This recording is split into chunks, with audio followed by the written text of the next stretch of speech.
Hello everyone, and welcome to the Menzuo Universe Book Club. My name is Keyshawn Dodds, and I am the best-selling author of the Menzuo series. I am here to bring you something that I know that you enjoy, so please like, share, and subscribe to my channel, and share this with everyone that you can. And all of your superhero lovers, I think you'll fall in love with my superhero as well. This journey with the Menzuo series started way back in 1996 at the Bay State Hospital in Springfield, Massachusetts, with my best friend Marcus McDowell. Unfortunately, this came under bad circumstances. He was diagnosed with cancer at the age of 17, and unfortunately, 11 months later, he passed away. Now, Marcus was like my twin brother. Nothing could really separate us. He knew me like the back of his hand, and I knew him the same way. And so when he passed away, it really took a lot out of me. But while we were in the hospital, we always talked about creating our own superheroes as kids, and this was the time that we took that moment to focus on doing that.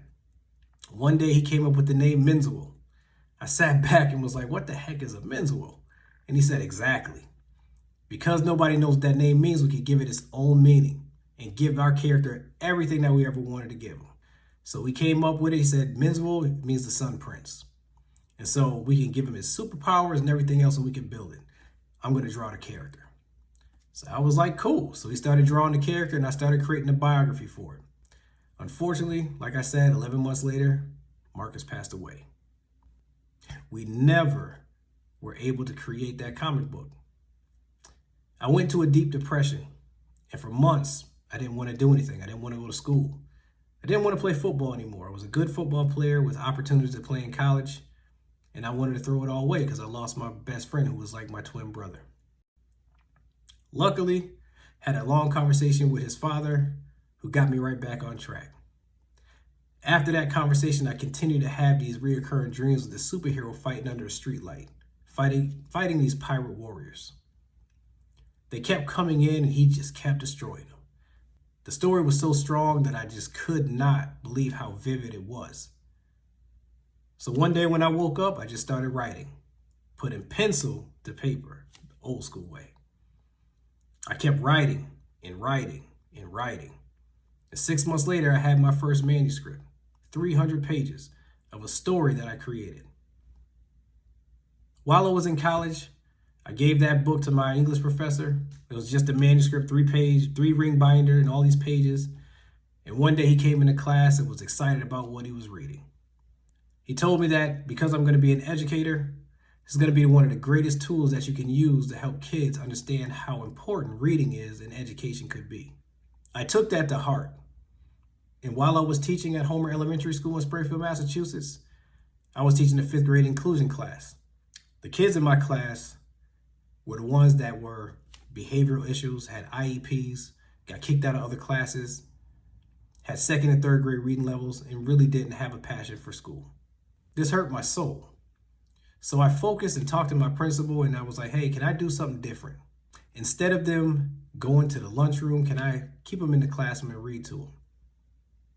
Dr. Bobby Riddick was like, whatever you need to do, do it. Just keep them out of trouble. And that's what I did. At first, they didn't enjoy what I was reading.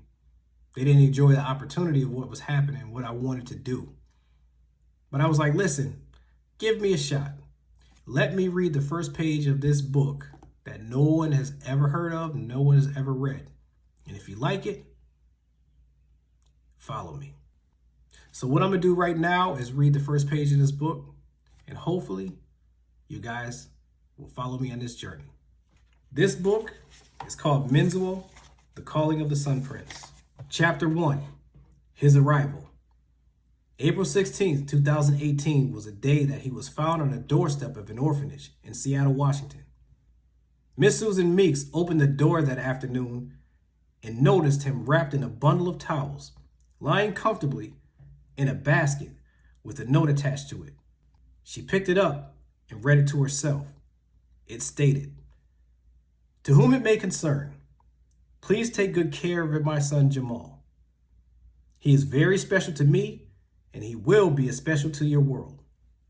He is very exceptional and is only looking to be raised like any normal child would. I hope that whoever he is with on this planet will love and care for him like he deserves. Also, please be very careful with whom he comes in contact with.